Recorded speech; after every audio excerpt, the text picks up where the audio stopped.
नमस्कार दोस्तों, study for civil services पर आप लोगों का बेहद स्वागत है। आज के इस क्लास में हम आरओ एआरओ के लिए जो पिछले वर्षों के प्रश्न हैं उनको पढ़ने वाले हैं।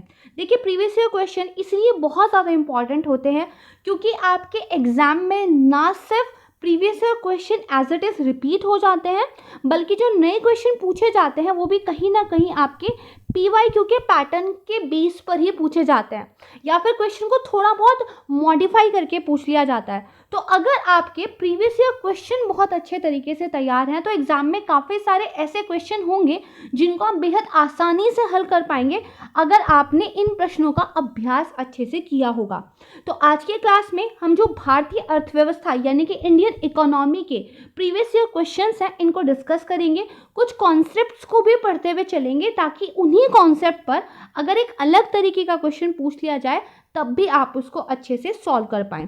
तो चलिए, एग्जाम आपका आने वाला है बहुत हाई मोटिवेशन के साथ, बिल्कुल एक फुल एनर्जी के साथ। आज के इस क्लास को शुरू करते हैं। एंड द क्लास देखिएगा, डेफिनेटली आपको बहुत ज़्यादा हेल्प इस क्लास की अपने एग्जाम में मिलेगी। शुरुआत करते हैं पहले क्वेश्चन से। दोनों लैंग्वेज में, हिंदी और इंग्लिश में, आपको सवाल देखने के लिए मिलेंगे। पहला सवाल, दक्षिण एशियाई क्षेत्र के लिए भारत का जो 6 सूत्रीय प्रस्ताव था वो किस प्रधानमंत्री के द्वारा जो है प्रस्तुत किया गया था। यानी कि जो आपका साउथ एशिया रीजन है उसमें जो 6 पॉइंट प्रपोजल था वो किस प्राइम मिनिस्टर ने प्रपोज किया था, वो थे अटल बिहारी वाजपेयी। यानी कि बी जो है इसका आंसर यहाँ पर हो जाएगा। मूव ऑन करते हैं नेक्स्ट क्वेश्चन की तरफ। यहाँ पे आपसे मैच द फॉलोइंग का क्वेश्चन पूछा गया है जिसमें आपको पंचवर्षीय योजनाएं यानी कि आपके जो 5 ईयर प्लान्स हैं ये दिए गए हैं और उन योजनाओं में कौन सा मॉडल यूज हुआ था ये दिया गया है, आपको मैच करना है। तो देखिए, जो आपकी पहला 5 ईयर प्लान था, पहले 5 ईयर प्लान में दरअसल आपका जो मॉडल यूज हुआ था वो मॉडल था आपका Herod Domar model. Second 5 year plan में जो है आपका महलनोबिस मॉडल यूज किया गया था। इसके बाद आप देखेंगे जो आपका थर्ड पंचवर्षीय योजना थी, तीसरी, उसमें एस चक्रवर्ती मॉडल यूज किया गया था। और जो आपका बेसिकली चौथा एक तरीके से स्कीम थी उसके अंदर आपका जो है Ashok Rudra model basically use किया गया था। तो यहाँ पे जो आपका आंसर है वो हो जाएगा बी, यानी कि बी आपका सही आंसर हो जाएगा। इसको याद कर लीजिएगा, इस तरह के क्वेश्चन बार बार एग्जाम में पूछे जाते हैं। थर्ड क्वेश्चन की बात करते हैं। भारत के राष्ट्रीय अर्थव्यवस्था में सबसे बड़ा सोर्स कौन सा है। देखिए, जब हम इंडियन इकोनॉमी की बात करते हैं तो 3 सेक्टर काफ़ी इंपॉर्टेंट हो जाते हैं। एक आपका एग्रीकल्चर सेक्टर है, प्राइमरी सेक्टर भी मान सकते हैं इसको। दूसरा आपका होता है मैन्युफैक्चरिंग या फिर इंडस्ट्रियल सेक्टर जिसको हम सेकेंडरी सेक्टर भी बोलते हैं। और तीसरा आपका होता है सर्विस सेक्टर जिसको हम टर्शरी सेक्टर भी बोलते हैं। भारत के अंदर आज भी एक बहुत बड़ी जो पॉपुलेशन है वो अपनी आजीविका के लिए, अपनी लाइवलीहुड के लिए एग्रीकल्चर सेक्टर पर डिपेंड करती है। लेकिन जब हम नेशनल डेवलपमेंट की या नेशनल इकोनॉमी की बात करते हैं यानी कि जीडीपी की बात करते हैं तो जीडीपी का एक बहुत बड़ा हिस्सा सर्विस सेक्टर से आता है। इसीलिए आपके जो क्वेश्चन का आंसर है वो ए हो जाएगा, यानी कि सेवा क्षेत्र या फिर सर्विस सेक्टर। करेक्ट है। मूव ऑन करते हैं नेक्स्ट क्वेश्चन की तरफ।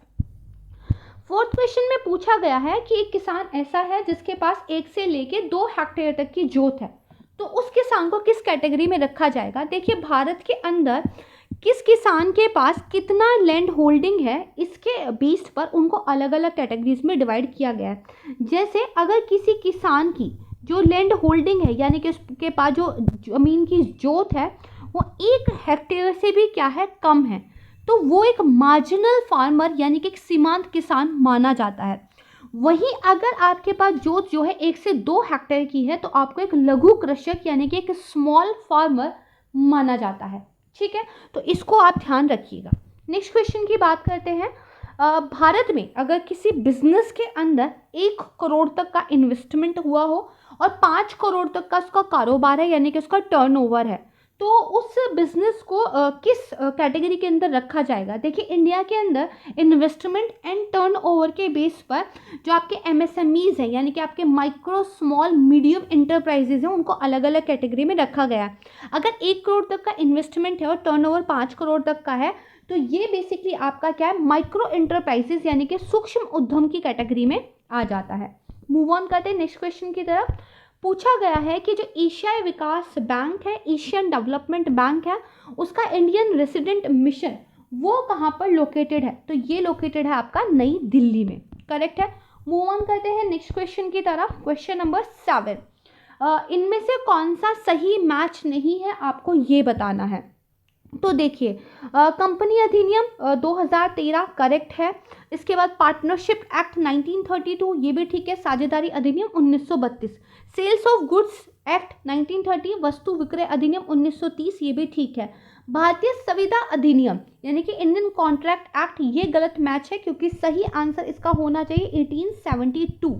कॉन्ट्रैक्ट यानी कि संविदा को समझते हैं। देखिए, एक्ट ये कहता है कि यदि दो कंपनी के बीच में, ए और बी के बीच में एक बहुत बड़ा बिजनेस हो रहा है पैसे को लेकर, और इन्होंने क्या किया है, आपस में क्या कर लिया, एक कॉन्ट्रैक्ट साइन कर लिया ताकि हर बात जो है लीगल फॉर्म में आ जाए।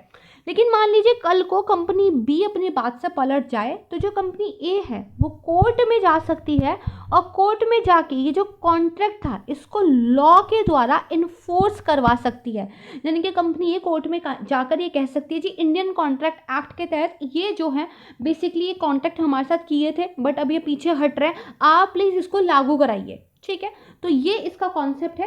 1872 जो है इसका सही आंसर होना चाहिए, है ना।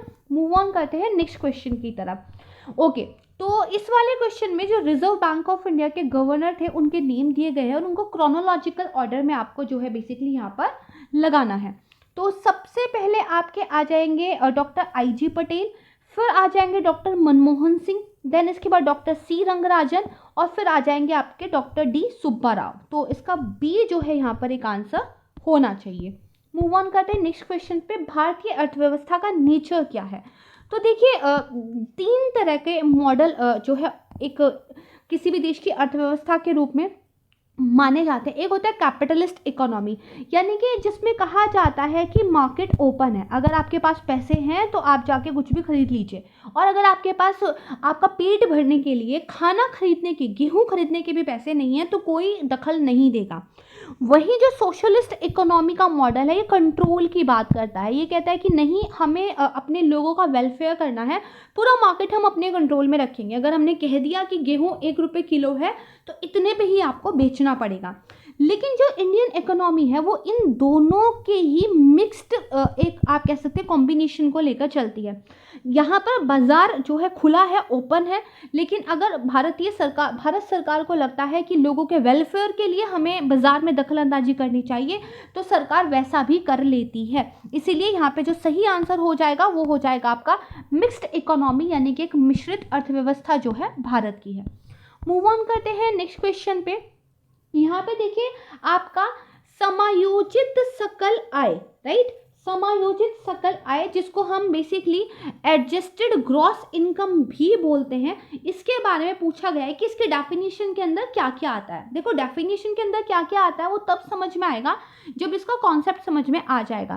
तो जो आपका बेसिकली ये AGR होता है, इसका मतलब ये है कि आप जो टोटल इनकम अर्न कर रहे हो, ठीक है जी, आपकी जो टोटल इनकम है, चाहे वो आपको सैलरी से मिली हो या आपने बिजनेस किया है वहाँ से आपको प्रॉफिट वगैरह मिला है, इस टोटल इनकम में से कुछ चीज़ों को क्या है डिडक्ट कर देते थे, हटा देते हैं। फॉर एग्जाम्पल, एक सरकारी स्कीम है जिसमें आपने अपना कुछ पैसा लगाया है और सरकार ने कहा है कि जो भी सरकारी स्कीम में आप जितना पैसा लगाओगे उस पर टैक्स नहीं लगेगा, तो ये डिडक्ट कर दीजिए। इसके बाद जो पैसा आएगा वो आपके टोटल टैक्सेबल इनकम होगी, यानी कि एक ऐसी आय जिस पर क्या है भाई, सरकार अब टैक्स लगाएगी। ठीक है जी, तो टोटल टैक्सेबल इनकम जो आपकी है इसको कैलकुलेट करने के लिए ही जो एडजस्टेड ग्रॉस इनकम है, यानी कि जो आपकी समायोजित सकल आय है, वो जो है बेसिकली कॉन्सेप्ट आता है। तो इसके अंदर देखा जाए तो बेसिकली जो आपकी ब्याज आय है, यानी कि इंटरेस्ट इनकम, डिविडेंड है, राइट है, यानी कि लाभांश, और विदेशी मुद्रा लाभ यानी कि फॉरेन एक्सचेंज प्रॉफिट, ये तीनों ही आते हैं। इसलिए इसका आंसर जो है वो C होना चाहिए, राइट। इसका आंसर क्या है आपका, C होना चाहिए। मूव ऑन करते हैं नेक्स्ट क्वेश्चन की तरफ। पूछा गया है कि जो भारत का व्यापार सकल घरेलू उत्पाद है, यानी कि ट्रेड ग्रॉस डोमेस्टिक प्रोडक्ट, उसके बारे में सही स्टेटमेंट बताइए। देखिए, आंसर तो मैं आपको बता देती हूँ, उसका D है, लेकिन ये तो एक डाटा है, चेंज होते रहेगा। यहाँ पे कॉन्सेप्ट समझनी है। देखो जीडीपी नहीं पूछा गया है क्वेश्चन में, बल्कि टीजीडीपी पूछा गया है, ट्रेड ग्रॉस डोमेस्टिक प्रोडक्ट। ये क्या है? देखो डोमेस्टिक प्रोडक्ट यानी कि जीडीपी को आप जानते हो कि भारत के अंदर डोमेस्टिकली, है ना, एक साल में जितने भी गुड्स और सर्विस प्रोड्यूस हुए हैं उनकी जब वैल्यू को लेकर आप कैलकुलेट करते हो तो आपका क्या है, जीडीपी आ जाता है। करेक्ट है। लेकिन इसी में अगर आप जो है इंटरनेशनल जो ट्रेड हुआ है आपका, उसको भी अकाउंट कर ले, इंटरनेशनल ट्रेड का मामला भी अगर आप इसमें जोड़ ले तो वो आपका ट्रेड ग्रॉस डोमेस्टिक प्रोडक्ट जो है निकल कर यहाँ पे आ जाता है। ठीक है जी, ये आपने ध्यान रखना है। अगर इस क्वेश्चन की बात करें तो इसका जो आंसर है वो यहाँ पर डी है कि इंडिया का जो ट्रेड जीडीपी रेशियो था वो करीब 3.4% जो है कम था, है ना। ये बात आप थोड़ी सी ध्यान रखिएगा, ये फैक्ट है, ये तो चेंज होता रहेगा। ओके, नेक्स्ट क्वेश्चन आसान वाला है। पूछा है कि भारतीय जो लघु उद्योग विकास बैंक यानी कि सिडबी है, यानी कि आपका स्मॉल इंडस्ट्रीज डेवलपमेंट बैंक, उसका हेडक्वार्टर कहाँ पे है? तो ये है बेसिकली लखनऊ में। ठीक है जी, ये कहाँ पर है? लखनऊ में है। मूव ऑन करते हैं नेक्स्ट क्वेश्चन की तरफ। मौद्रिक नीति, मॉनेटरी पॉलिसी के बारे में पूछा गया है। देखो मौद्रिक नीति मतलब हम बात कर रहे हैं मुद्रा की, यानी कि हम बात कर रहे हैं यहाँ पर मनी की। अब देखो लोगों के हाथ में कितना पैसा है, इस बात पे ये डिपेंड करेगा कि लोग कितनी खरीदारी कर रहे हैं, है ना जी, कितनी जो है लोग शॉपिंग कर रहे हैं, यानी कि मार्केट के अंदर डिमांड कितनी। अगर पैसा है तो भाई गाड़ी ले लो, है ना, जितने मर्जी जो है कपड़े खरीद लो, घर का सामान खरीद लो अगर पैसा है, और अगर पैसा नहीं है तो ये डिमांड कम हो जाएगी। राइट है। अब अगर मार्केट में डिमांड बहुत ज़्यादा, लोग बहुत ज़्यादा शॉपिंग कर रहे हैं और किसी भी प्राइस पे लोग चीज़ों को खरीदने के लिए तैयार हैं, तो मार्केट के अंदर इन्फ्लेशन आती है। क्या आ जाती है? महंगाई आ जाती है। ठीक है जी। तो अगर आपको इस महंगाई को कंट्रोल करना है, अगर आपको इस डिमांड को कंट्रोल करना है, तो मार्केट के अंदर ये जो पैसा है, ये जो मुद्रा है, इसको आपको कंट्रोल करना होगा। तो इस मुद्रा को कंट्रोल करने के लिए आपको क्या है, कुछ नीतियां बनानी पड़ेगी। राइट है। और यही मुद्रा के लिए जो नीतियां बनाते हो मॉनेटरी पॉलिसी के रूप में जानी जाती है, जो बनाता है हमारा सेंट्रल बैंक यानी कि रिजर्व बैंक ऑफ इंडिया, ताकि देश के अंदर महंगाई, डिमांड, इन सब पर वो नियंत्रण रख सके। ठीक है जी।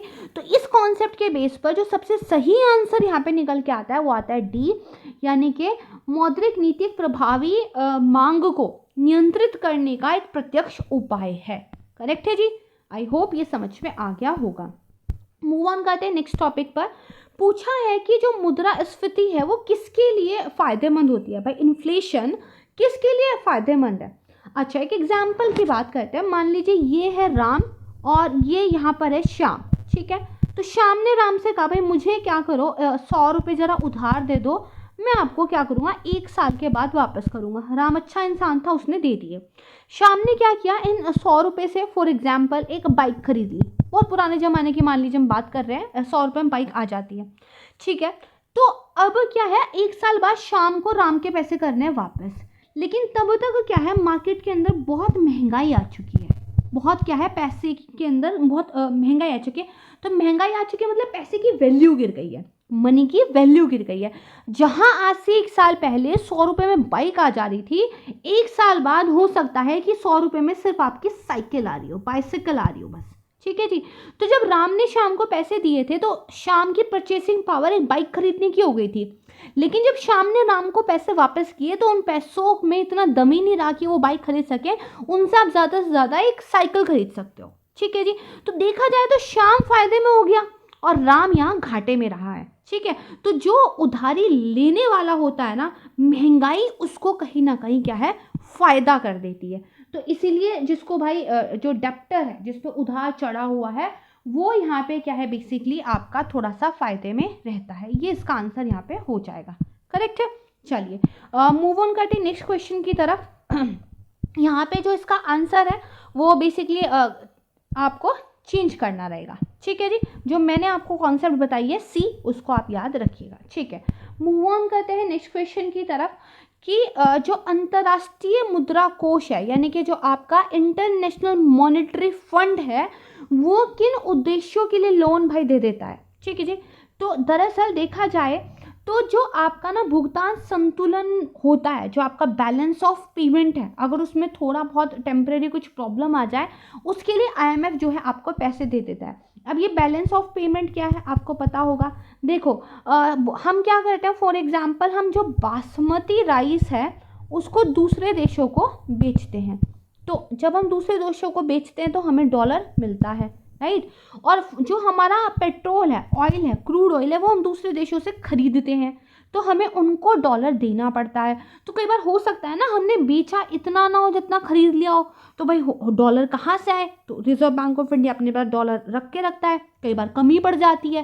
तो पाकिस्तान जैसे देश के हाल जो बुरे हैं, उनको कई बार फिर आईएमएफ से पैसा मांगना पड़ जाता है कि भाई हमारे पास जो है पैसा नहीं है, ज़रा आप दे दीजिए, ठीक है।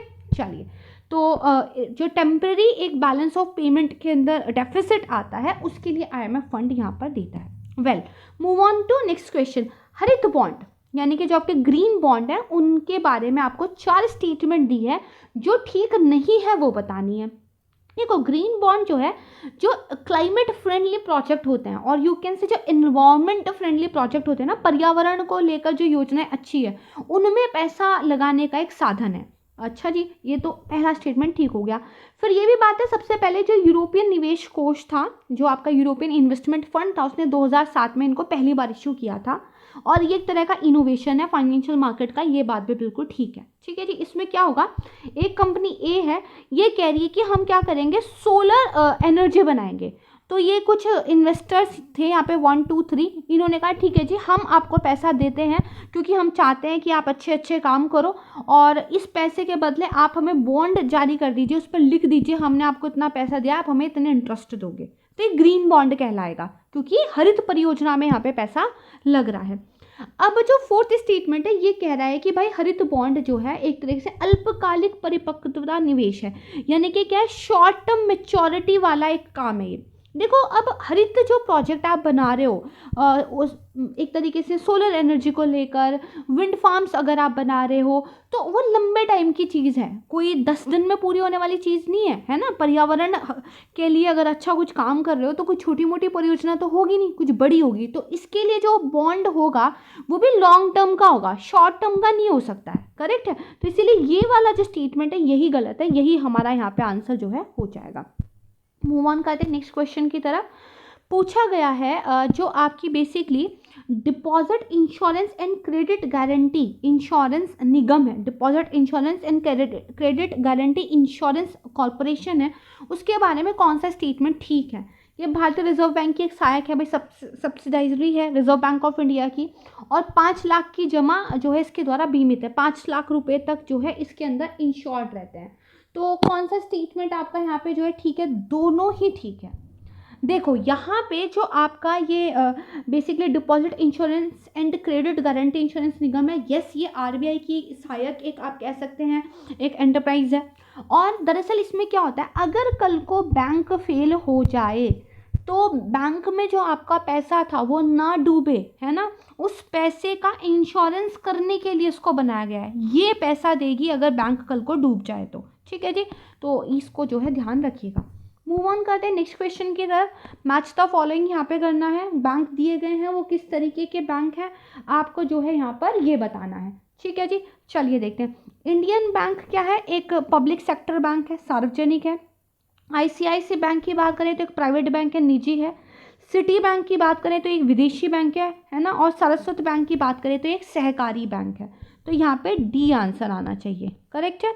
मूव ऑन करते हैं नेक्स्ट क्वेश्चन की तरफ। ओके, बोला गया है यहाँ पे कुछ कथन दिए गए हैं और पूछा गया है कि आरबीआई अर्थव्यवस्था में मुद्रास्फीति को नियंत्रित करने के लिए कौन कौन सा जो है एक तरीके से यूज़ में लाता है, यानी कि इन्फ्लेशन कंट्रोल करनी है तो आरबीआई क्या करेगा, बैंक रेट बढ़ा देगा, बिल्कुल बढ़ा देगा। क्यों, देखो बैंक रेट पे जो बैंक होते हैं वो लोन लेते हैं, अगर बैंकों के पास पैसा ज़्यादा होगा तो बैंक क्या करेंगे, लोगों को लोन ज़्यादा देंगे, लोगों को लोन ज़्यादा देंगे तो दीपावली पे बाइक, मिठाई, जो चाइनीज़ लाइट्स होती हैं उनको ज़्यादा खरीदेंगे, लोग ज़्यादा शॉपिंग करेंगे तो महंगाई बढ़ेगी।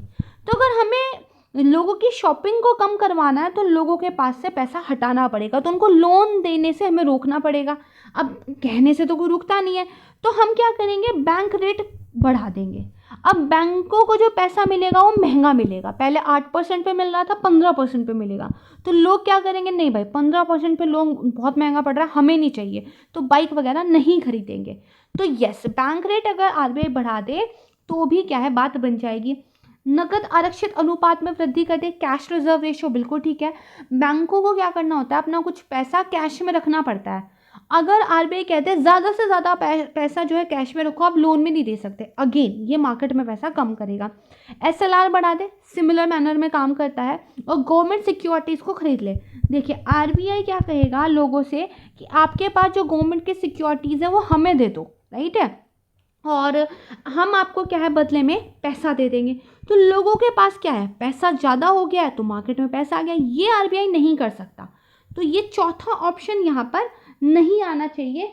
सिर्फ आपका जो बेसिकली क्या है बी आंसर होगा, केवल 1 2 3, क्योंकि सरकारी प्रतिभूतियों को खरीदता नहीं है बल्कि बेचना शुरू कर देता है। आरबीआई क्या कहेगा, लो ये जो सरकारी सिक्योरिटी है ये मेरे पास है, एक काम करो इनको खरीद लो, तो लोग पैसा आरबीआई को देके सिक्योरिटी खरीद लेंगे, तो पैसा लोगों के पास कम हो जाएगा, ठीक है। इसीलिए जो आंसर है यहाँ पे बी हो जाएगा, करेक्ट है।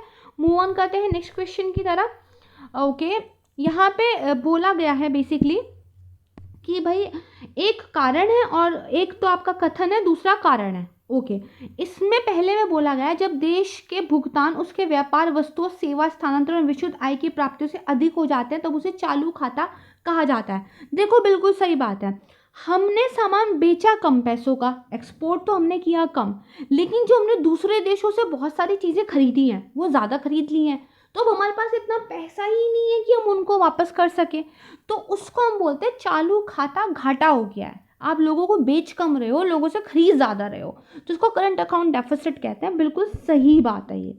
फिर ये कह रहा है कि चालू खाता घाटा तब होता है जब एक देश वस्तु, सेवा और पूंजी का अधिक निर्यात करता है। अगर हम एक्सपोर्ट ज़्यादा करेंगे तो हमें डॉलर ज़्यादा मिलेंगे, है ना, तो फिर घाटा कहाँ हुआ, फिर तो फायदा हुआ नहीं।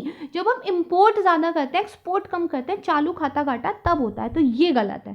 तो हमारा ए सही है लेकिन आर गलत है, यानी कि सी जो है यहाँ पर आपका आंसर हो जाना चाहिए, ठीक है जी। मूव ऑन करते हैं नेक्स्ट क्वेश्चन की तरफ।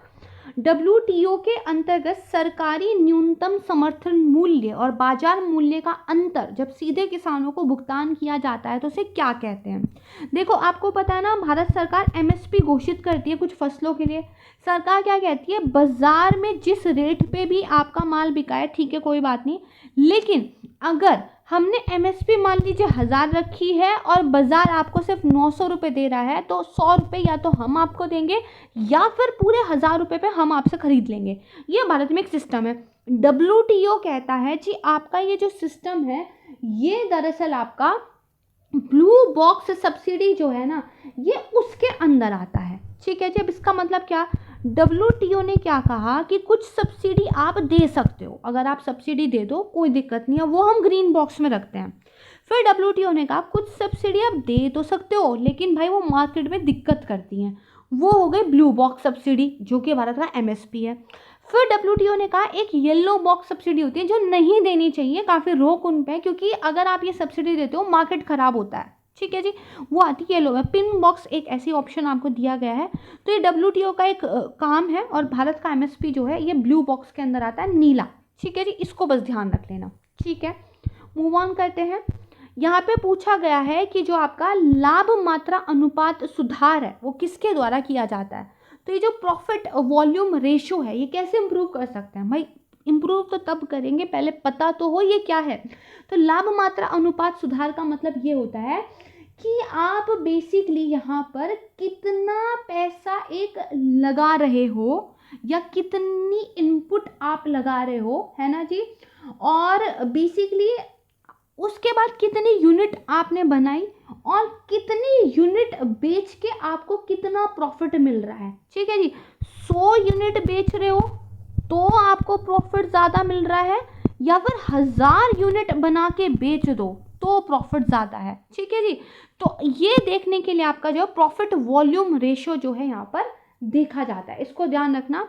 और देखा जाए तो इसको देखने के लिए आप सेलिंग प्राइस भी बढ़ा सकते हो, है ना, मिक्स सेल बदल सकते हो, और परिवर्तनशील लागत, minimising variable cost, micro economics का कॉन्सेप्ट है, बहुत मुश्किल हो जाएगा फिलहाल, तो ये सब कर सकते हो। उपयुक्त से भी डी इसका आंसर आ जाएगा। ठीक है जी, ओके, याद कर लेना बस।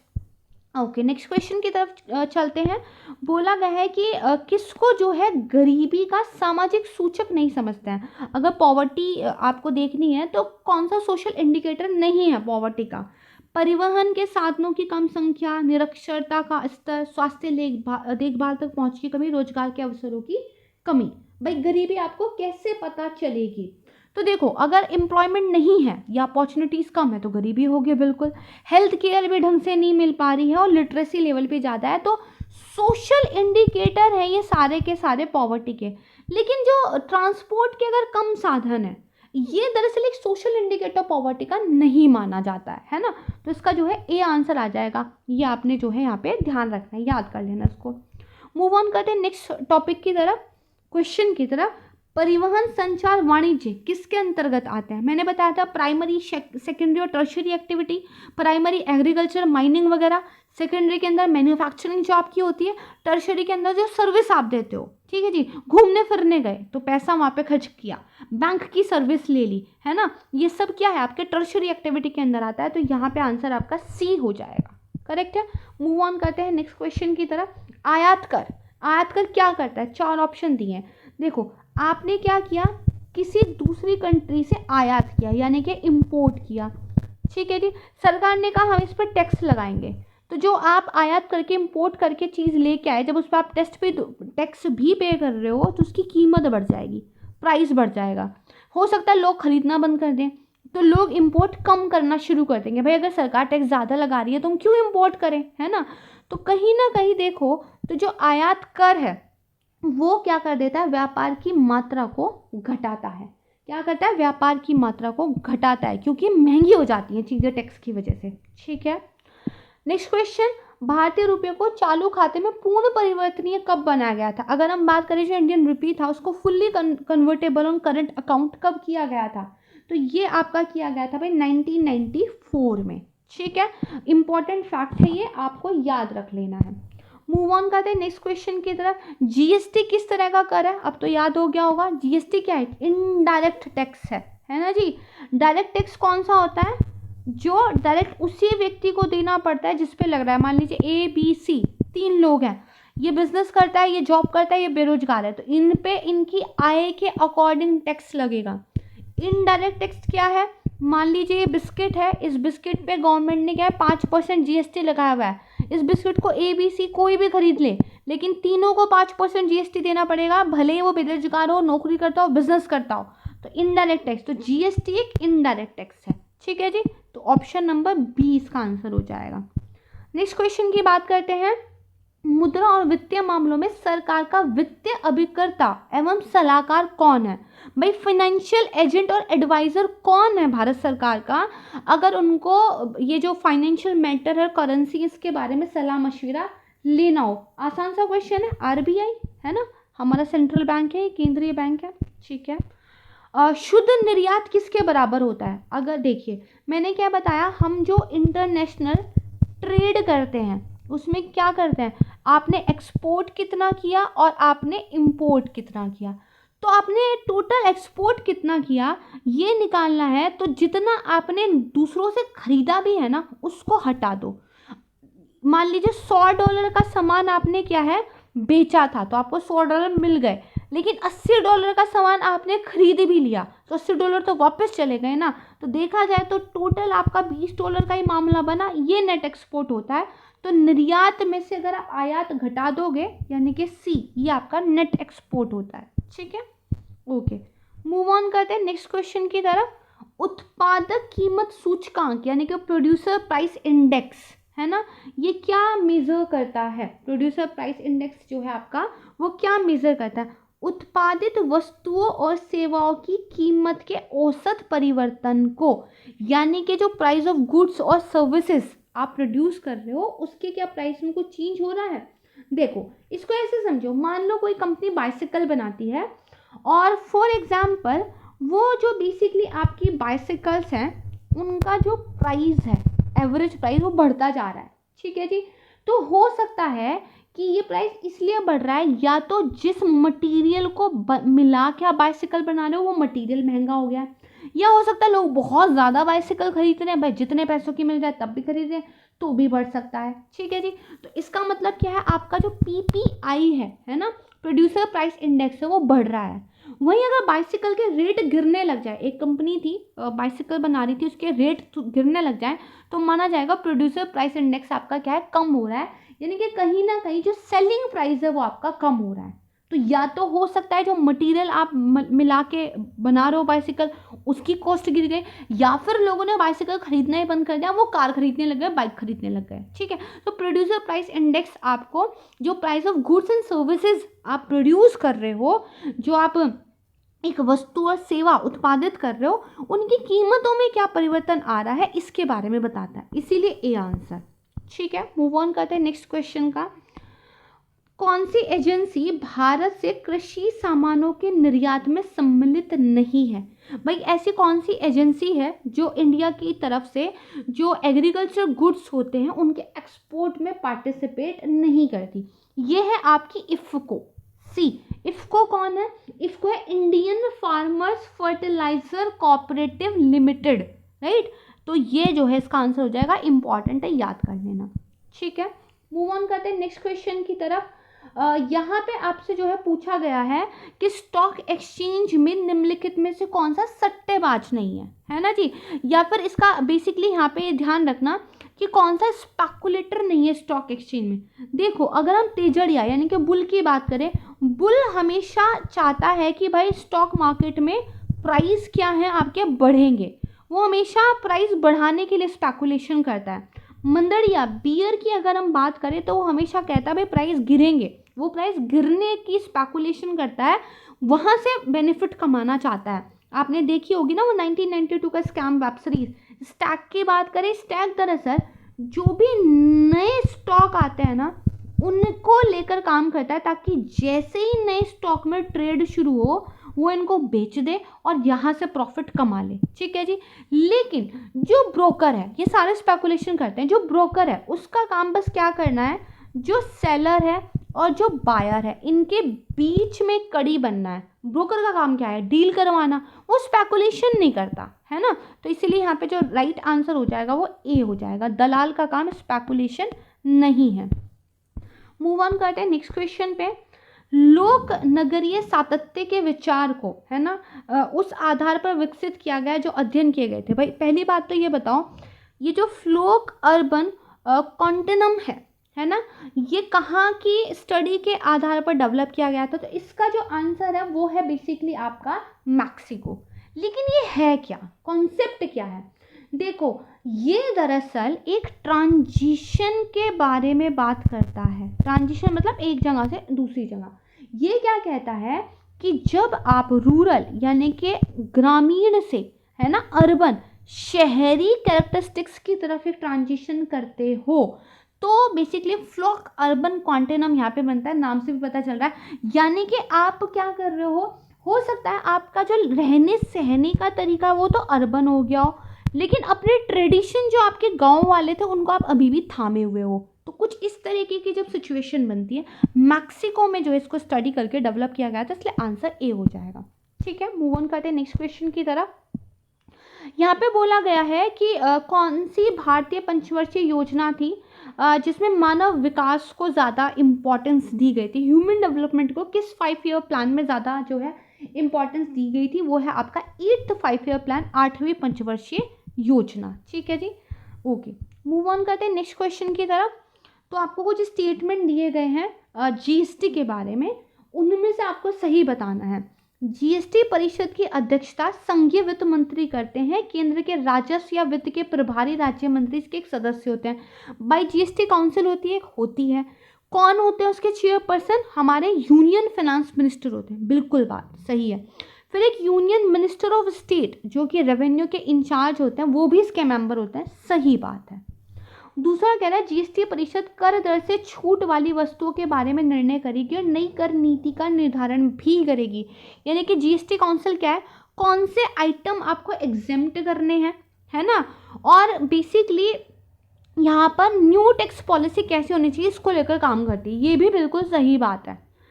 थर्ड स्टेटमेंट, राज्य सरकारों के पास वेट उगाही का विकल्प होगा यदि वो ऐसा चाहें तो। भाई अगर स्टेट गवर्नमेंट चाहती है तो वेट को भी लगा सकते हैं, नहीं वेट को हटाकर ही जो है आपका जीएसटी बेसिकली यहाँ पर आया है।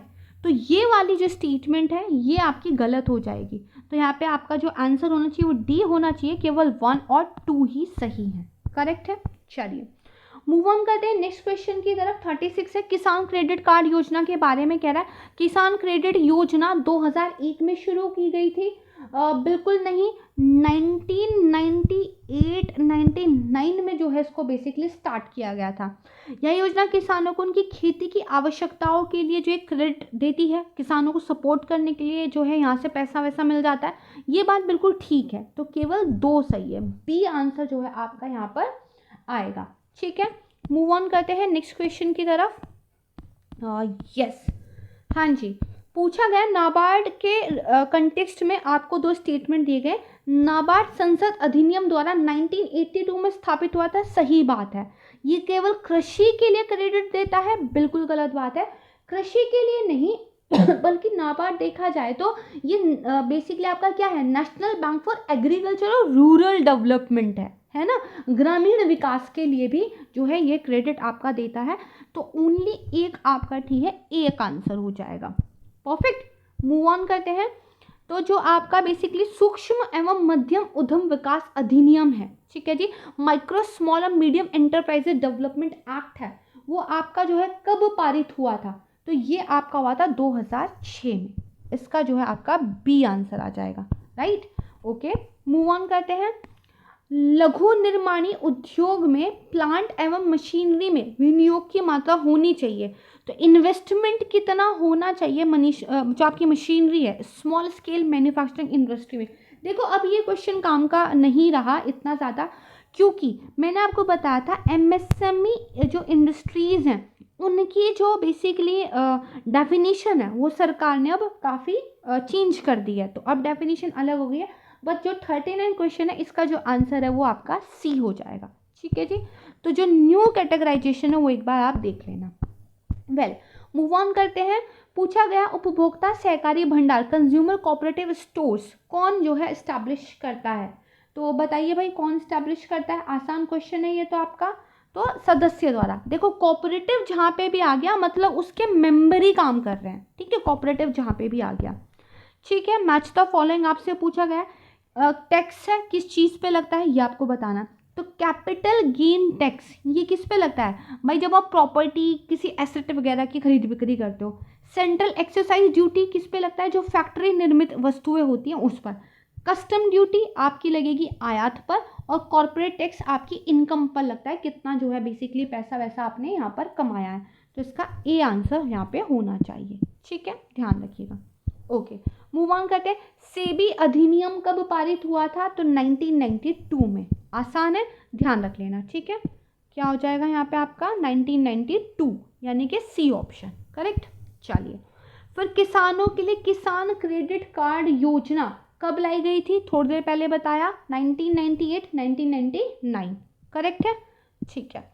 आगे चलते हैं।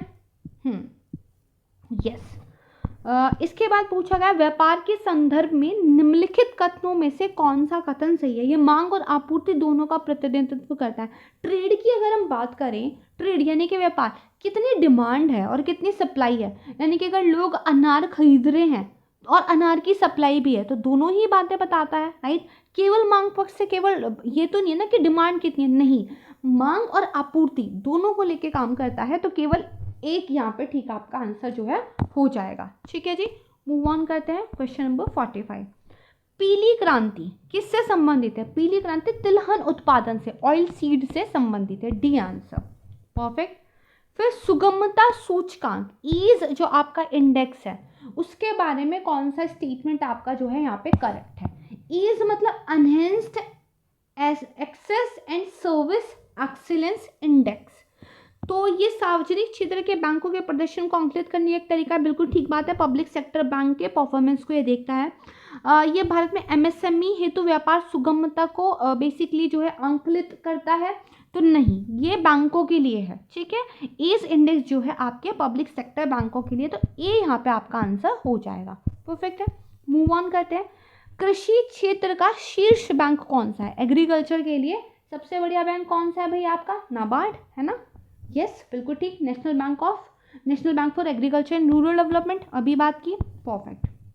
ओके, भारतीय पेटेंट कानून कब लागू हुआ था? तो जो इंडियन पेटेंट लॉ है आपका, वो बेसिकली अप्रैल 20 1972 को जो है इन्फोर्स में आया था। देखो, एक्ट जो है वो तो आपका 1970 का है, लेकिन अगर हम इन्फोर्समेंट की बात करें तो बेसिकली आपका ये अप्रैल 1972 को जो है लागू हुआ था। तो सी इसका आंसर यहाँ पे आ जाएगा। अगर आपने कुछ भी खोज की है अलग प्रकार की और आप चाहते हो कोई आपकी खोज को ना चुरा ले, तो आप उस पर अपने नाम से पेटेंट करवा सकते हो, जहाँ पे कानून आपको हेल्प करेगा। ओके, भारत में विशेष आर्थिक क्षेत्र स्पेशल इकोनॉमिक जोन पॉलिसी कब डिक्लेयर की गई थी? बताइए भाई, ये तो आसान क्वेश्चन है, इसका आंसर तो पता होना चाहिए। यस, 2000 में, अप्रैल 2000 में, करेक्ट। मूव ऑन करते हैं। वर्ल्ड ट्रेड ऑर्गेनाइजेशन कहाँ पे? जेनेवा में है।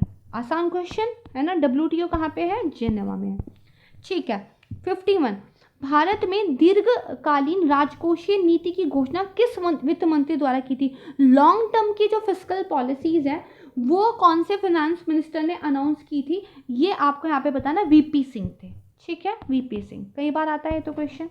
ओके, 52 की बात करते हैं। 2011 में सूक्ष्म और वित्त संस्थाएं माइक्रो फाइनेंस इंस्टीट्यूशन निम्नलिखित में से किसकी सिफारिश पर स्थापित किए गए थे? भाई कोई कमेटी बनी थी, उन्होंने कहा इंडिया में माइक्रो फाइनेंस की ज़रूरत है, तो उसके लिए नए इंस्टीट्यूशंस बनने चाहिए। तो वो कमेटी कौन सी थी? आपको इसका नाम बताना है। तो 2011 में मालेगांव समिति जो है ये बेसिकली आप देखोगे इस्टेब्लिश की गई थी। RBI का बहुत बड़ा रोल जो है इसमें रहा था, ठीक है। Okay, now a conceptual question, what is shadow banking? क्या पूछा है भाई? शेडो बैंकिंग क्या है, ठीक है। तो अगर हम शेडो बैंकिंग की बात करें, देखो इनमें ना वो फाइनेंशियल इंटरमीडिएट्स इन्वॉल्व होते हैं जो कहीं ना कहीं क्रेडिट देने का काम कर रहे हैं, बट बहुत ज़्यादा रेगुलेटरी जो है रूल्स रेगुलेशन इनके ऊपर नहीं लगते। यानी कि देखो, बैंक क्या करते हैं?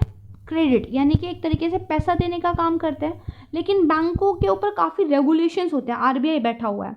लेकिन वहीं पे जो कुछ नॉन बैंकिंग फाइनेंशियल कंपनी या इंस्टीट्यूशंस हैं, है ना, जो आपके NBFCs हैं, वो भी क्रेडिट देने का काम कर रहे हैं, बट वो बैंकों की कैटेगरी से अलग है। इन्हीं को प्रतिछाया बैंकिंग कहते हैं, शेडो बैंकिंग कह देते हैं, ठीक है। तो यहाँ पे जो हमारा सबसे सही ऑप्शन है वो है आपका B, ठीक है, इसको ध्यान रखिएगा, करेक्ट है। चलिए मूव ऑन करते हैं। कौन सा प्रत्यक्ष कर है? डायरेक्ट टैक्स कौन सा है, ये आपसे पूछा गया। वेल्थ टैक्स डायरेक्ट है, बिल्कुल, जिसकी जितनी संपत्ति उस पर भाई लग जाएगा, ठीक है। विक्रय कर, सेल्स टैक्स, एक्सरसाइज ड्यूटी और आपका क्या है? Custom duty. ये सारे के सारे इनडायरेक्ट टैक्सेस हैं, ठीक है। ये सारे के सारे क्या आपके इनडायरेक्ट टैक्सेस हैं।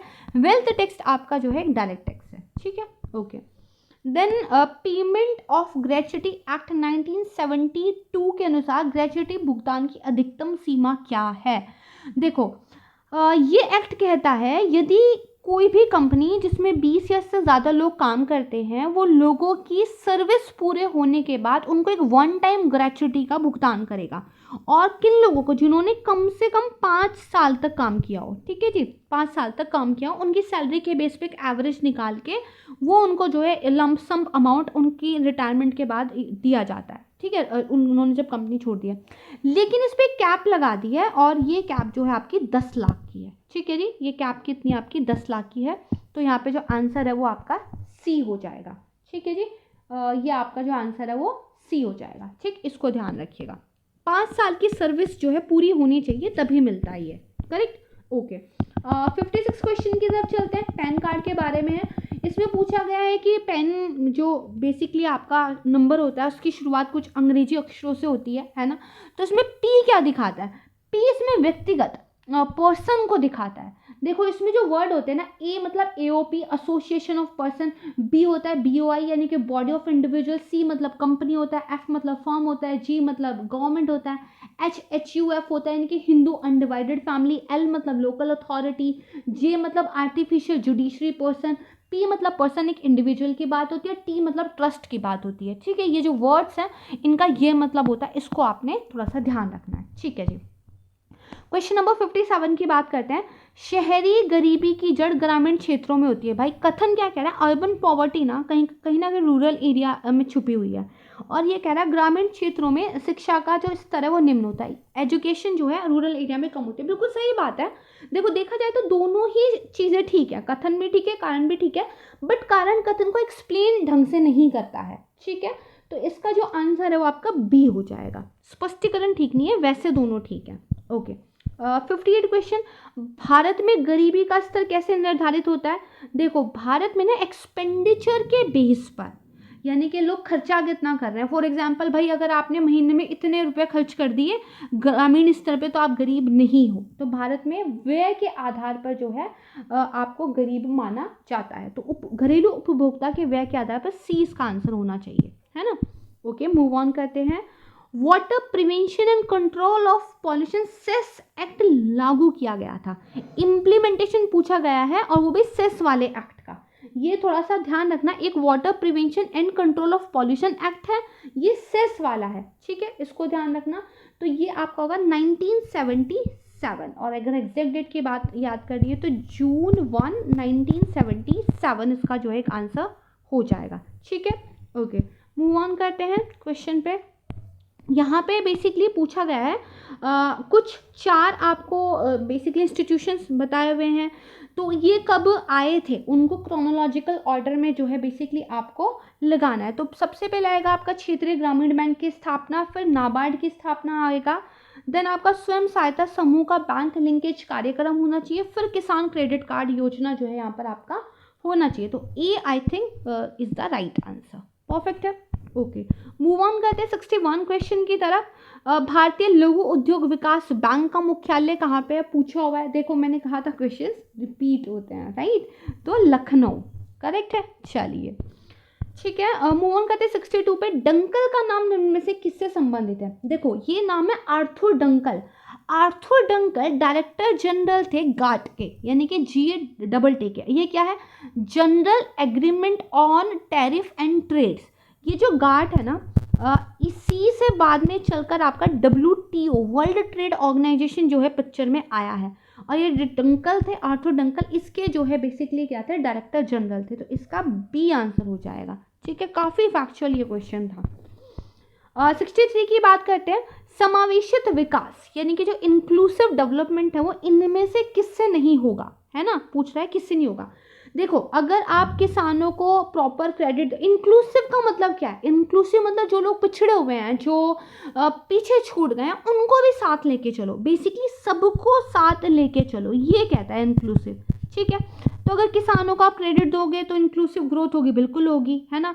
एग्रीकल्चर डेवलपमेंट होगा, यस होगा, क्योंकि इतनी सारी जनसंख्या एग्रीकल्चर पर डिपेंड करती है, उन सबकी ग्रोथ होगी। रूरल डेवलपमेंट, बिल्कुल ठीक, भारत की अभी भी बहुत बड़ी जनसंख्या गाँव में रहती है। तो ये तीनों ही फैक्टर क्या है, आपके इंक्लूसिव ग्रोथ में हेल्प करेंगे। लेकिन राष्ट्रीय आय की ऊंची वृद्धि, देखो कई बार लग सकता है अगर राष्ट्र की आय बढ़ रही है तो इंक्लूसिव ग्रोथ तो होगी नहीं। नेशनल इनकम अगर बढ़ रही है तो पूरे नेशन की इनकम बढ़ रही है, हर व्यक्ति की नहीं। और हो सकता है उस नेशन के अंदर ऊपर के 1% के लोग बहुत हिस्सा इसका लेके बैठे रहें और नीचे के 99% लोगों को इस नेशनल इनकम का कुछ भी हिस्सा ना मिले। तो हो सकता है पूरे देश का GDP बढ़ तो रहा हो, लेकिन उस GDP का फायदा सिर्फ कुछ लोगों को मिल रहा हो, ना कि सबको, है ना। तो कुछ कह नहीं सकते, पर कैपिटा इनकम अगर बढ़े तो कुछ बात हो, है ना। तो ये ए जो है यहाँ पर इसका आंसर हो जाएगा। ट्रिकी क्वेश्चन था बट बहुत अच्छा क्वेश्चन था। ठीक है, चलिए मूव ऑन करते हैं। कौन सा जो है वित्तीय समावेशन की प्रक्रिया की सफलता में बाधक है। अगर आप एक फाइनेंशियल इंक्लूजन करना चाहते हो तो क्या चीज़ आपको जो है एक तरीके से हिंडर करेगी, लो इनकम, इलिटरेसी, बैंक शाखाओं का अभाव, या सभी। ये सभी ऐसे हैं जो फाइनेंशियल इंक्लूजन में आपको जो एक तरीके से बाधित करेंगे। करेक्ट है। चलिए मूव ऑन करते हैं नेक्स्ट क्वेश्चन की तरफ। भारत का जो बेसिकली विकास मॉडल है, ठीक है, वो किसके इंटरेस्ट को प्रोटेक्ट करता है। देखो इंडिया में ना तो हम बिल्कुल ऐसे हैं कि स्टेट का ही जो है एकदम पूरा पावर है, ना ही हम ये है कि सिर्फ हमारी जो पॉपुलेशन है, हमारे जो लोग हैं उनको ही सिर्फ सर्वोपरि रखते हैं। स्टेट और पॉपुलेशन हम दोनों को लेकर चलने वाले लोग हैं। तो यहाँ पे व्यक्ति और राज्य आ जाएगा। बहुत ही एक मोटी मोटी एक्सप्लेनेशन मैंने आपको इसकी दी है। ओके, भारत में गरीबी के अनुमान का आधार क्या है, हमने भी बात की थी, एक्सपेंडिचर, ठीक है जी।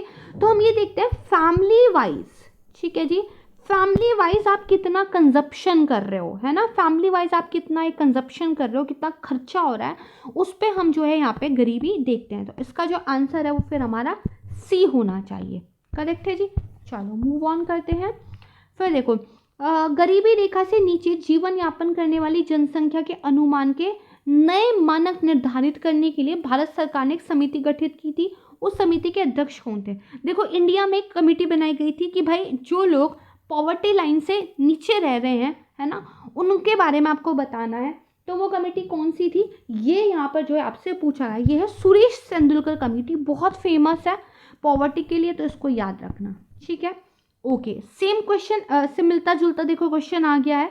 तेंदुलकर समिति ने भारत में गरीबी रेखा के नीचे की जनसंख्या का निम्न में से कौन सा अनुपात आकलित किया था। भाई कितने परसेंटेज पॉपुलेशन हमारी बिलो पॉवर्टी लाइन रह रही है, ये आपको जो है बताना है। 37.2 इसका आंसर होगा।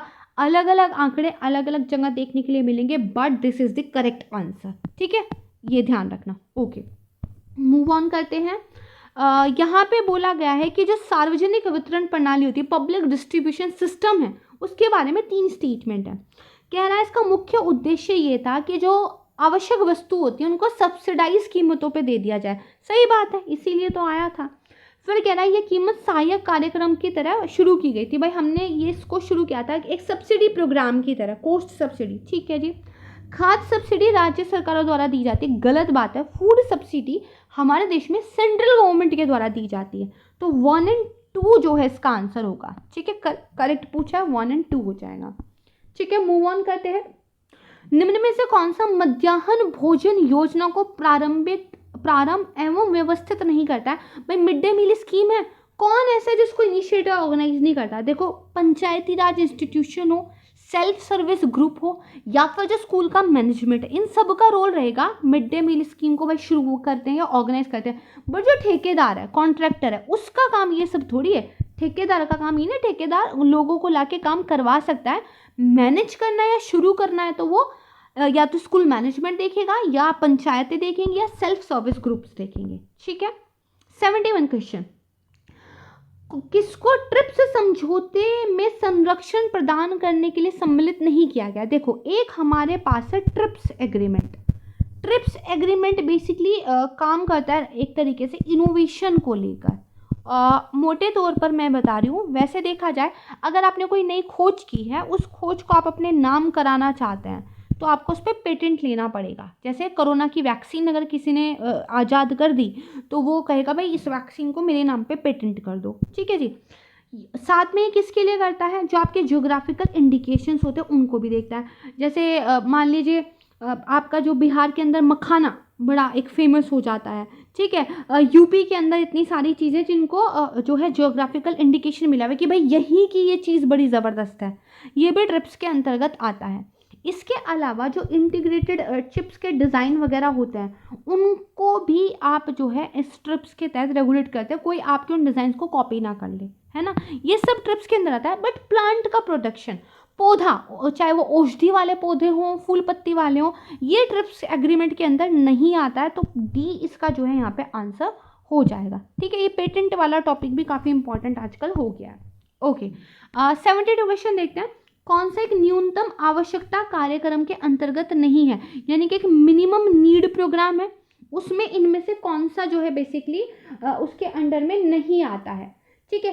तो ये जो प्रोग्राम है ये बेसिकली रूरल डेवलपमेंट एस्पेक्ट्स को लेके जो है कवर करता है चीज़ों को, ग्रामीण विकास को लेके। तो जो सामाजिक वानिकी है ना, सोशल फॉरेस्ट्री है, वो इसके अंदर नहीं आती, यही आंसर हो जाएगा, करेक्ट। ओके, फिर नेक्स्ट क्वेश्चन की बात करते हैं। राष्ट्रीय ग्रामीण स्वास्थ्य मिशन किस पंचवर्षीय योजना में शुरू किया गया था? देखो, जो नेशनल रूरल हेल्थ मिशन है, जिसको NRHM भी बोलते हैं, ये लॉन्च किया गया था आपका 12 अप्रैल को बेसिकली 2005 में। ठीक है जी।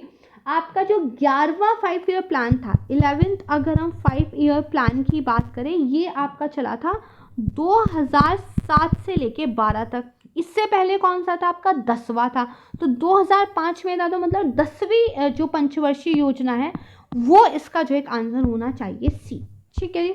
चलो नेक्स्ट क्वेश्चन है, आम आदमी बीमा योजना, ठीक है जी, AABY, ये कब स्टार्ट हुई थी? आम आदमी बीमा योजना भाई कब स्टार्ट हुई थी? तो 2 अक्टूबर 2007 को, याद कर लीजिएगा, एक नॉर्मल फैक्ट है। ओके, 75th क्वेश्चन, कौन सा देश दक्षिण एशियाई क्षेत्रीय सहयोग संघ का सदस्य नहीं है? जो आपका south Asia association for regional cooperation है, शार्क भी जिसको हम बोल देते हैं, कौन इसका मेंबर नहीं? कंबोडिया नहीं है। ठीक है जी, कंबोडिया इसका मेंबर नहीं है। तो इसके बाकी के मेंबर्स आपको याद करने हैं।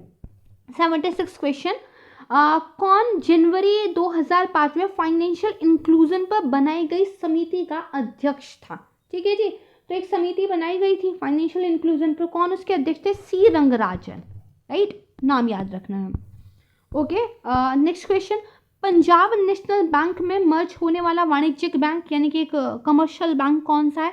Oriental Bank of Commerce. ठीक है जी, Oriental Bank of Commerce PNB में मर्ज हो चुका। ठीक है, नेक्स्ट क्वेश्चन, कौन सा फुट लूज उद्योग का एक उदाहरण है? देखो, फुट लूज का मतलब वो इंडस्ट्री होती है जो किसी एक स्पेसिफिक लोकेशन पे ना भी हो तब भी काम चल जाएगा, यानी कि वर्चुअली देखा जाए कहीं से भी एनीवेयर रहकर आप जो है काम कर सकते हो। तो ऑयल के रिफाइनिंग, शुगर, एल्युमिनियम, कोई पर्टिकुलर लोकेशंस होती हैं, लेकिन सॉफ्टवेयर डेवलपमेंट, अब एक इंजीनियर अपना लैपटॉप लेके कहीं भी बैठ के काम कर ले, है ना। तो सॉफ्टवेयर इंडस्ट्री कहीं ना कहीं फुट लूज इंडस्ट्री का एक बहुत ज़बरदस्त एग्जाम्पल है। बहुत प्यारा क्वेश्चन है, इंपॉर्टेंट है, याद रखिएगा, C answer. Okay, next question की बात करते हैं, ग्लोबलाइजेशन यानी कि वैश्वीकरण के बारे में कौन सा कथन ठीक नहीं है? देखो, वैश्वीकरण से हुआ क्या, ये जो विश्व है गांव बन गया, हम एक दूसरे से जुड़ गए, तो बड़े बड़े जो मॉल्स थे, मल्टीनेशनल कंपनीज थी, वो आप देखो तो छोटे छोटे टाउन्स तक पहुंच गए हैं। तो कहीं ना कहीं जो स्मॉल एंटरप्रेन्योर्स थे ना, उनको बड़ी तकलीफ हुई है, क्योंकि ये जो बड़ी बड़ी कंपनीज हैं ये बड़े बड़े प्रॉफिट्स बनाती हैं, तो ये कहीं ना कहीं अपने पैसे के दम पर, अपनी पावर के दम पर अपनी मोनोपोली क्रिएट कर लेते हैं, कस्टमर्स को बड़े बड़े डिस्काउंट देकर अपनी तरफ ले आते हैं। तो जो स्मॉल स्केल के, जो छोटे छोटे आपके उद्यमी थे, उनके अंदर बेसिकली क्या है, प्रॉब्लम आई है, उनको इससे ज़्यादा फ़ायदा नहीं हुआ। तो यहाँ पे दिया हुआ है, इसलिए भारत में छोटे उद्यम में आशावाद का एक बोध दिया है, यानी कि स्मॉल एंटरप्रेन्योर्स को ऑप्टिमिज्म का सेंस मिला, नहीं बल्कि दुखी हुए हैं, है ना। पहले आप देखो किराने की दुकान से सामान खरीदते थे, आजकल आप ऑनलाइन सामान मंगा लेते हैं, बड़े बड़े सुपरमार्केट्स में से जाके सब्जियां लोग खरीद रहे हैं, है ना। तो ये ग्लोबलाइजेशन ने छोटे लेवल के लोगों को परेशान किया है। तो डी इसका जो है सही आंसर आएगा, क्योंकि नॉट करेक्ट जो है यहाँ पर इससे पूछा हुआ है। क्या पूछा हुआ है? Not correct. ठीक है, कॉन्सेप्चुअल क्वेश्चन था, मूव ऑन करते हैं। पूछा गया है, कौन सा जो कार्यक्रम है भारत में गरीबी दूर करने के लिए था? तो देखा जाए तीनों ही जो है गरीबी दूर करने के लिए थे। IRDP है, इंटीग्रेटेड रूरल डेवलपमेंट प्रोग्राम, है ना। आपका ट्रिसम जो है वो है training rural youth for self employment, और NREP तो इजी है, नेशनल रूरल एम्प्लॉयमेंट प्रोग्राम। ये सारे ही गरीबी दूर करने के लिए हैं। ठीक है जी, ओके, मूव ऑन करते हैं। 81 क्वेश्चन, इसमें बोला गया स्वतंत्र भारत की प्रथम औद्योगिक नीति की घोषणा कब की गई थी? तो ये की गई थी आपकी 1948 में। हम आज़ाद हुए उसके बाद ही हमने अपने उद्योगों पे ध्यान देना स्टार्ट कर दिया था। ओके, फिर एक मौसम आधारित फसल बीमा योजना सबसे पहले कहाँ शुरू की गई थी? वेदर बेस्ड जो क्रॉप इंश्योरेंस स्कीम है ना, वो सबसे पहले कहाँ लागू की गई थी? कर्नाटका में। तो बी जो है आपका इसका आंसर हो जाएगा। क्वेश्चन नंबर 83, कौन सा कृषि उत्पाद अपने निर्यात से देश के लिए सर्वाधिक विदेशी मुद्रा प्राप्त करता है? देखो, ये एक फैक्ट हो गया। डाटा हो गया, बदलता रह सकता है। इकोनॉमिक सर्वे जब जैसा डाटा दे तब वैसा इसका उत्तर हो जाएगा, बट इस क्वेश्चन के कंटेक्स्ट में जो बासमती राइस है वो इसका आंसर हो जाएगा, ठीक है। इसीलिए जो इकोनॉमिक डाटा वाला वीडियो है ना वो देख लेना। ओके, देन 84 क्वेश्चन, भारत में चालू जोतों का सबसे बड़ा औसत आकार कहाँ पे है? यानी कि अगर हम बात करें ऑपरेटिव होल्डिंग सबसे बड़ी बड़ी साइज में कहाँ पे है भारत में, तो ये जो ऑप्शंस दिए हुए हैं ना इनमें राजस्थान सही आंसर हो जाएगा, ठीक। तो ये याद कर लेना। ओके, देन 85 क्वेश्चन में मैच द फॉलोइंग आपका जो है बेसिकली यहाँ पे आ गया है। तो आर्थिक विकास, संरचनात्मक परिवर्तन यानी कि इकोनॉमिक डेवलपमेंट जो है आपका स्ट्रक्चरल चेंजेस, ठीक है। अगर आप बात करें आर्थिक वृद्धि की, तो आर्थिक वृद्धि हम कैसे देखते हैं? जीडीपी से देखते हैं, है ना, सकल घरेलू उत्पाद से, ठीक है। इसके बाद संपोषित विकास की अगर बात करें यानी कि पर्यावरण, यानी कि जो आपका एक देखा जाए तो सस्टेनेबल डेवलपमेंट की बात करें तो इन्वायरमेंट वगैरह भी हम उसमें लेकर चलते हैं। जीवन की गुणवत्ता की बात करें तो स्वास्थ्य, है ना। तो बेसिकली ये आपका यहाँ पे डी आंसर होना चाहिए। आसान है ये, तो आप देख के भी मैच कर लेंगे। ओके, नेक्स्ट क्वेश्चन बोला गया इनमें से किसे महारत्न का दर्जा नहीं प्राप्त है? तो फरवरी 2013 के लिए क्वेश्चन पूछा गया था, तो ऑयल इंडिया लिमिटेड जो है इसका आंसर था उस कंटेक्स्ट में, ठीक है, इसको ध्यान रखिएगा, ठीक है। फिर राजीव आवास योजना का लक्ष्य क्या है? 87 क्वेश्चन में आपसे पूछा गया है, तो यह है मलिन बस्ती मुक्त भारत, स्लम फ्री इंडिया जो है एक ऑब्जेक्टिव है राजीव आवास योजना का, ठीक है। नेक्स्ट क्वेश्चन की बात करते हैं, भारत में व्यावसायिक बैंकों द्वारा साख सर्जन का नियंत्रण निम्नलिखित में से कौन करता है? यानी कि अगर आपको जो है क्रेडिट क्रिएशन का कंट्रोल करना है ना, तो वो कैसे होगा इंडिया के अंदर, ये पूछा गया है। तो मैंने बताया RBI, reserve bank of India का काम है पैसा, मॉनेटरी, इसका बैंकों के रिलेशन में कंट्रोल, ये सारी चीज़ें, ठीक है। ये तो आपको समझ में अब तक आ ही गया होगा, ठीक है। 89 फिर से मैच द फॉलोइंग है, तो इसके बारे में देखते हैं। तो ये देखो, भारतीय औद्योगिक और साख निवेश निगम, है ना, जो है आपका Industrial Credit and Investment Corporation of India ICI, इसका हो जाएगा आपका 1955, ठीक है। भारतीय औद्योगिक विकास bank IDBI 1964, India Industrial Development Bank of India. फिर भारतीय औद्योगिक वित्त निगम Industrial Finance Corporation of India आपका हो जाएगा 1948, और भारतीय लघु उद्योग विकास निगम यानी कि सिडबी, ये आपका हो जाएगा 1990, राइट है। तो इसका जो ऑप्शन है वो डी होना चाहिए, करेक्ट है। चलिए नेक्स्ट क्वेश्चन की तरफ मूव ऑन करते हैं। निम्नलिखित में से कौन सा किसान क्रेडिट कार्ड को स्कीम से आच्छादित है? ओके, पूछा गया है कि बेसिकली कौन सा जो है किसान क्रेडिट कार्ड स्कीम में कवर होता है, करेक्ट है, 90 में पूछा गया है। तो बेसिकली जो उपभोग साख और निवेश साख, कंजप्शन क्रेडिट और इन्वेस्टमेंट क्रेडिट, ये बेसिकली इसके तहत कवर होता है, इसको ध्यान रख लेना। थोड़ा सा ट्रिकी क्वेश्चन था, लैंग्वेज थोड़ा टफ थी, otherwise it's a easy question. Okay, 91 की बात करते हैं, किसी फॉर्म के चल लागत पूंजी में क्या शामिल नहीं है? अगर देखो एक वर्किंग कैपिटल, चल पूंजी मतलब वर्किंग कैपिटल में क्या इंक्लूड, देखो फर्टिलाइजर हो गया, इरिगेशन का वाटर हो गया, सीड्स हो गए, बीज हो, फर्टिलाइजर हो, इरिगेशन वाटर हो, ये सारी चीज़ें क्या वर्किंग कैपिटल है, ये आएगी। लेकिन भूमि राजस्व जो लैंड का रेवेन्यू होता है ये वर्किंग कैपिटल नहीं है, राइट है। तो ये आपको यहाँ पे ध्यान रखना है। अगेन एक माइक्रो इकोनॉमिक्स का ये टॉपिक है, ठीक है।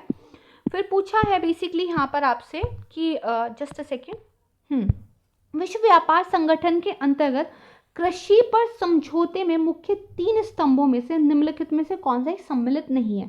तो देखो, WTO का एक है एग्रीमेंट ऑन एग्रीकल्चर, इसमें 3 पिलर हैं, कह रहा है उनमें से कौन सा यहाँ पे नहीं है। तो डंपिंग रोधी और जो पूरक चूंकियां है ना, एंटी डंपिंग और कंपनसेटरी ड्यूटीज, ये नहीं। क्यों? क्योंकि एंटी डंपिंग जो लगता है ना वो एक अलग ही बेसिकली यहाँ पे कॉन्सेप्ट है। क्या है? फॉर एग्जाम्पल जो चीन है वो क्या कर रहा है, भारत को स्टील देता है फॉर एग्जाम्पल, और मान लीजिए चीन में जो स्टील की कीमत पड़ रही है वो 100 रुपीज़ पड़ रही है, लेकिन चीन क्या कर रहा है, भारत में अपना एक डोमिनेंस बनाने के लिए स्टील को सिर्फ 70 रुपीज़ में ही बेच रहा है। कहीं ना कहीं चीन जो है इंडिया के अंदर स्टील को डंप कर रहा है, ठीक है। तो भारत के जो लोग हैं वो इंडिया की स्टील को ना खरीद के चीन की स्टील को खरीदेंगे, क्योंकि वो सिर्फ 70 रुपये की पड़ रही है, जबकि चीन में इसकी कीमत 100 है। तो भारत सरकार क्या कर सकती है, इस पर एक एंटी डंपिंग ड्यूटी लगा सकती है कि भाई आप ऐसा कर रहे हो। तो ये इस कंटेक्स्ट में, ये एग्रीमेंट ऑन एग्रीकल्चर के कंटेक्स्ट में नहीं है, तो यही जो है बेसिकली यहाँ पर इसका आंसर आ जाएगा, राइट। ओके, 93 की बात करते हैं। कौन सा कार्यक्रम ग्रामीण अवस्थापना विकास कोष RIDF इनके रूरल इंफ्रास्ट्रक्चर डेवलपमेंट फंड के तहत नहीं आता है, ठीक है जी। तो कौन सा नहीं आता है, ग्रामीण उद्योग, रूरल इंडस्ट्रीज नहीं आते हैं, है ना, याद रख लेना।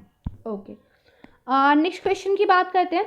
JNNURM है ना, ये जो स्कीम है इसमें जो सुधार है वो किससे बेसिकली आपके रिलेटेड है, तो ये है Jawaharlal Nehru national urban renewal mission.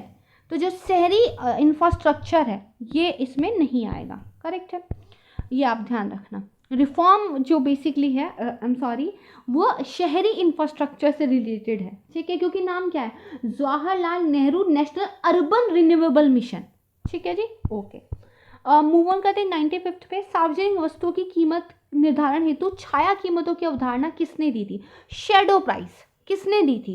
देखो शेडो प्राइस की पहले कॉन्सेप्ट समझते हैं। शेडो प्राइस का मतलब ये होता है, देखो कोई ऐसी चीज़ जो मार्केट में खरीदी बेची नॉर्मली नहीं जाती है, बट फिर भी हम उसकी कॉस्ट को कैलकुलेट कर रहे हैं, है ना, उसके मार्केट में प्राइस क्या होता है ये कैलकुलेट कर रहे हैं। फॉर एग्जाम्पल जो आपके पार्क होते हैं, ठीक है, फॉर एग्जाम्पल जो आपकी क्लीन वाटर है, तो इसको मार्केट में कुछ खास तो इस तरीके से खरीद बेचा नहीं जा रहा। क्लीन एयर की बात कर रहे हैं, है ना, हालांकि अब तो सब बिकने लग गया है। तो जनरली इनकी कॉस्ट कैलकुलेट नहीं की जाती कि इसकी मार्केट कॉस्ट क्या है, पार्क की कोई मार्केट कॉस्ट कैलकुलेट नहीं की जाती। बट अगर हम इनकी कॉस्ट को एक इनपुट आउटपुट या कॉस्ट बेनिफिट एनालिसिस के पॉइंट ऑफ व्यू से कैलकुलेट करना चाहे तो उसको शेडो प्राइस कहते हैं। खैर इतना डिटेल में कभी नहीं पूछेंगे। किसने बेसिकली इसको लेकर काम किया था, तो वो आपके हैं जे टिनबर्गन, ये आपको याद रखना है, ठीक है, जे टिनबर्गन। ओके, 96 की बात करते हैं। भारत में राष्ट्रीय आय के मापने का कौन सा सही आधार वर्ष है। देखो जब ये क्वेश्चन पूछा गया था तो इसका आंसर जो है बेसिकली आपके पास क्या होना चाहिए था, सी होना चाहिए था। लेकिन अब क्यों है ये अपडेट हो चुकी हैं चीज़ें, तो अब इसका जो आंसर आएगा वो आएगा आपका 2011-12। इसको याद कर लेना, ये इम्पॉर्टेंट है, ठीक है जी। चलिए मूव ऑन करते हैं। वार्षिक आर्थिक समीक्षा कौन तैयार करता है, तो जो आपका एनुअल इकोनॉमिक रिव्यू है वो बेसिकली किसके द्वारा तैयार किया जाता है, तो वित्त मंत्रालय, ministry of finance, correct. Move on करते हैं नेक्स्ट क्वेश्चन पे। सहकारिता क्षेत्र में भारत का सबसे बड़ा उर्वरक कारखाना स्थित है। इंडिया का लार्जेस्ट फर्टिलाइजर फैक्ट्री अगर कोऑपरेटिव सेक्टर की बात करें तो कहाँ पे है, ये आपका फूलपुर उत्तर प्रदेश, ये जो है इसका आंसर यहाँ पे आ जाएगा। ओके, कुछ ही क्वेश्चन रह गए, फटाफट कवर कर लेते हैं। फिर पूछा गया विशेष कृषि व ग्राम उद्योग योजना, है ना, special agriculture and village industries scheme जो है उसका बेसिकली ऑब्जेक्टिव क्या है, तो वो है कृषि निर्यात का संवर्धन, यानी एक तरीके से promotion of agriculture export, correct. Okay, move on करते हैं। यहाँ पे बोला गया जो राष्ट्रीय कृषि विकास योजना है, जो आपकी नेशनल एग्रीकल्चर डेवलपमेंट प्लान है, उसमें फाइनेंस का मैकेनिज्म क्या है। देखो जब भी कोई योजना सरकार लेके आती है, ज़्यादातर ये लोग कहते हैं 60% जो है भाई सेंट्रल गवर्नमेंट खर्च करेगी, 40% जो है बाकी के राज्य खर्च करेंगे, जनरली ऐसा होता है। बट यहाँ पे इस वाली स्कीम में 100% केंद्र सरकार दे रही है, राज्य 0 दे रहे हैं, तो इसका ए आंसर हो जाएगा, ठीक है। मूव ऑन करते हैं। यहाँ पे अगेन मैच वाला क्वेश्चन आपसे जो है बेसिकली पूछा गया कि कौन सा सही सम्मिलित नहीं है, तो तारापोर जो समिति है ना वो नहीं है, क्योंकि तारापोर समिति जिसको basically committee on capital account convertibility भी कहते हैं, है ना, वो दरअसल जो आपका एक आपकी जो करेंसी थी उसकी कन्वर्टेबिलिटी को लेकर थी, ना कि बैंकों में ग्राहक सेवा को लेकर, तो ये आपका गलत है, यही यहाँ पे आंसर हो जाएगा। ओके, भारत में सिक्के जारी करने के लिए कौन अधिकृत है भाई, ये तो आसान क्वेश्चन है, जल्दी बताइए, तो वित्त मंत्रालय, ministry of finance, very good, ठीक है। मूव ऑन करते 103 क्वेश्चन पे पहुंच गए। 13वें वित्त आयोग के सिफारिशों का प्रावधान कौन सी अवधि से था, तो 13वां वित्त आयोग, 14वां वित्त आयोग, 15वां वित्त आयोग, इनके बारे में एक बार देख के जाना एग्जाम में, ठीक है जी। तो आपका आ जाएगा सी 2010 से लेके 15 तक, करेक्ट है। मूव ऑन करते हैं। निम्नलिखित में से कौन सी फसल मूल्य नियंत्रण हेतु भारत सरकार के मूल्य स्थिरीकरण कोष के अंतर्गत संरक्षित है। देखो जो प्राइस स्टेबलाइज फंड है गवर्नमेंट ऑफ इंडिया का, वो अनियन यानी कि प्याज, पोटैटो यानी कि आलू, पल्सेस यानी कि दाल, इसको लेके काम करता है। तो यहाँ पे जिसका आंसर है वो पोटैटो हो जाएगा। करेक्ट। मूव ऑन करते हैं। आनुवंशिक उद्योग में सम्मिलित है जेनेटिक इंडस्ट्री कौन सी है? एग्रीकल्चर है ना, आसान, बिल्कुल ठीक। मूव ऑन करते हैं। ओके, यहाँ पे पूछा गया है आपसे, मोबाइल और ऑटोमोबाइल ने भारतीयों, विशेष रूप से जो ग्रामीण एरिया है वहाँ के सामाजिक जीवन में क्रांति ला दी है। ठीक है, अगर रूरल एरिया की हम सोशल लाइफ की बात करें तो वहाँ पे इस मोबाइल ऑटोमोबाइल की वजह से क्या है, रिवोल्यूशन आ गया है। किस चीज़ों को लेकर? लोगों के आवागमन के संबंध में, बिल्कुल सही बात है, मूवमेंट बहुत बढ़िया हो गया। लोगों के जुड़ाव के संबंध में कॉन्टैक्ट एंगेजमेंट्स अच्छी हो गई हैं। संवेदनशीलता को लेकर सेंसिटिविटी लोगों की बदली है एक दूसरे को लेकर। तो डी यहाँ पे आंसर हो जाएगा, राइट। तो D is the right answer. Move on करते हैं। जस्ट 2 क्वेश्चन हमारे बच गए हैं, देन आज का हमारा क्लास एंड हो जाएगा। ओके, तो पहला जो लैंगिक सामाजिक मानक सूचकांक यानी कि first sexual social standard index release हुआ था, वो किसने किया था? संयुक्त राष्ट्र विकास कार्यक्रम, यूनाइटेड नेशन डेवलपमेंट प्रोग्राम के द्वारा। बहुत इंपॉर्टेंट क्वेश्चन है, याद रखना। ठीक है, कौन सा जो है व्यवसाय का सामाजिक उद्देश्य? अगर कोई बिजनेस कर रहा है तो बिजनेस का काम क्या है? प्रॉफिट कमाना, लेकिन उसका एक सोशल ऑब्जेक्टिव क्या हो सकता है? सोशल ऑब्जेक्टिव है एम्प्लॉयमेंट जनरेशन। भाई बिजनेस ऐसा हो कि रोजगार हो सोसाइटी के अंदर ताकि लोगों को एम्प्लॉयमेंट अपॉर्चुनिटीज मिले। करेक्ट। और आज का हमारा जो है लास्ट क्वेश्चन देखते हैं, जिसमें पूछा गया है कि कौन सा एक मानव पूंजी निर्माण पर प्रत्यक्ष प्रभाव नहीं डालेगा। देखो क्या ह्यूमन कैपिटल फॉर्मेशन, क्या एक ह्यूमन को इस लायक बनाना कि वो अर्थव्यवस्था के अंदर अपने कंट्रीब्यूशन योगदान दे सके, उसको एजुकेशन देना, ठीक है, उसकी हेल्थ को लेकर जो है काम करना, उसको स्किल्स देना, राइट है, ये सारी चीज़ें देकर आप एक ह्यूमन को ह्यूमन कैपिटल बना सकते हो। करेक्ट। तो एजुकेशन, मेडिकल केयर, ट्रेनिंग, ये सारे डायरेक्ट इम्पैक्ट डालते हैं। इरिगेशन, सिंचाई का डायरेक्ट कोई इम्पैक्ट नहीं है। तो ये यहाँ पे एक हमारा आंसर हो जाएगा। करेक्ट है। तो यहाँ पे हमारा जो है आज का लेक्चर ये खत्म होता है। आई होप कि चीज़ें आपको पसंद आई होगी। प्लीज़ इस लेक्चर को रिवाइज कर लीजिएगा। और इकोनॉमिक्स में अगर मैं कहूँ या फिर अर्थव्यवस्था में, दिस इज़ ऑल जहाँ से क्वेश्चन पूछे जाते हैं और जिस तरह की पढ़ाई आपको करनी चाहिए। लास्ट टाइम पे रिवीजन चल रहा है तो नया बहुत कुछ मत पढ़िएगा। कुछ कॉन्सेप्ट नहीं भी समझ आई है, दैट्स कम्प्लीटली ओके। अब टाइम नहीं है उनको पढ़ने का। जो फैक्ट्स आपके सामने आ रहे हैं उनको याद करने का ट्राई कीजिए, मोर फैक्ट्स को रिवाइज कीजिए। ठीक है, तो this is all about from my side. Thank you so much everyone. जल्द मिलूंगी मैं साइंस के प्रीवियस ईयर क्वेश्चन के लेक्चर के साथ। उसकी लेंथ काफ़ी होगी तो तैयार रहिएगा, लेकिन इससे पहले आपको इसको करना होगा लाइक एंड ज़्यादा से ज़्यादा शेयर। फिर से मिलते हैं, तब तक के लिए पढ़ते रहिए, अपना बहुत ख्याल रखिए। नमस्कार, जय हिंद।